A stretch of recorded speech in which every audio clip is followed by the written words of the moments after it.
You guys, look, I'm going to be very candid right now. If you're asking weird questions like that, you're focusing on the wrong direction. Try to learn in base, broad terms first. Then when you're good at Japanese, you can start thinking about the real detailed things like like we had this discussion before. Are robots iru or aru? Those are deep discussions. But right now, you should have at the level of your Japanese when you're still learning, you shouldn't say, "Oh my gosh, I'm going to really worry about how iru aru work in terms of things." There's a baseline understanding that iru is used for living animate things and aru is used for inanimate things. You don't need to go so crazy and think, well, what if it's, the typical question I always get is, what about a body part that's been cut off, That's aru, not iru, right? Unless the thing is animate and moving, you typically are never going to ever call it aru, even if it came from, I'm sorry, you're never going to say iru, even if it came from an animate body, all right? There's exceptions to everything in every language, but you guys need to not weigh yourself down with that. Imagine, okay, this is what I need you to do. Imagine that fluency is a city that you're traveling to, Japanese fluency, okay? There is a path that you can go down to get there in a couple years, right? But along the way, there's a lot of nooks and crannies along the way. You could turn down to multiple stores, like thousands and thousands of stores along the way. There's amazing stores, there's interesting discussions. But you know what? You won't get the fluency for maybe 4 or 5 years because you've spent time traveling to really deep pockets on the map that you don't need to go to, right? So take my Korean, okay? And I use this a lot because I'm just like you in Korean. I've studied Korean now for over 4 years now. But what I didn't do is go down weird roads. I can speak Korean now. Now, am I the greatest Korean speaker? No. But can I talk Korean and say what I want to say? Absolutely I can. My Chinese is the same way. I constantly get invited down these other paths along the road to Fluency City.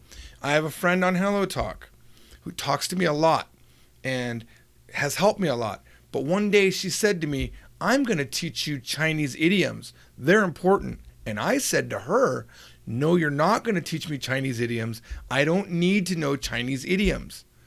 Not yet. That's once I arrive at Fluency City where I can say, "Oh, today was a hard day. I did a lot of work, but I'm hungry now. Hey, do you want to go get whatever Chinese dish that I don't know yet because I haven't lived in China long enough to know, do you want to go do that?" "Yeah, let's do that, but that's a little bit of a salty dish. How about we get this instead?" "Yeah, that's good, but I'm not feeling like meat today." That requires no idioms. That's a path that if I had went down would delay my arrival in Fluency City. Once I'm fluent, here's the thing. Once you are fluent, you can have a discussion in Japanese with a Japanese person about what you want to know. You can say, 質問があるんですけども、ロボットがいるって言いますか、それともロボットがあると言いますか? Then you can have a discussion about it. Then you're in this Fluency City, and now you're getting the full value of the fluency. You're not staying in these podunk towns along the way. Get to the end of the goal, or else I promise you, you will be those people that said, "I've been studying Japanese for 10 years. I'm still not good at it," because you constantly go down roads that you don't need to go down. And furthermore, let me say one more thing. You guys that start focusing completely on kanji, even though I wrote a book on kanji, you spend all of your efforts getting through the 2,000 kanji, and then you pat yourself on the back, but you're not in Fluency City yet.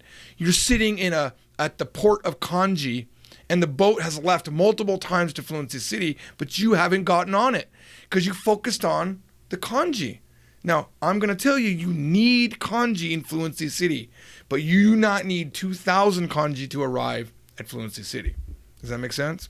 So what I would say is get through the basic kanji.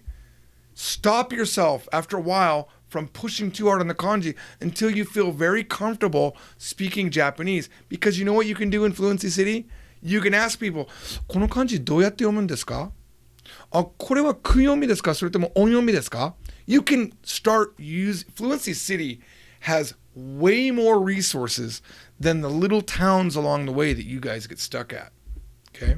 So, that's all I have to say about that. Stop focusing on the little things. Look at the bigger picture.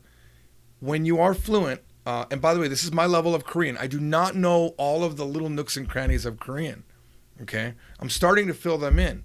But when I'm in Korea, I have so much fun because I can meet my Korean friends or meet new Korean friends, and I can speak a ton of Korean with them. I can be part of their conversations.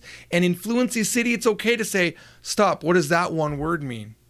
I don't have to worry about all of those words on the road to Fluency City. All right. Cheers.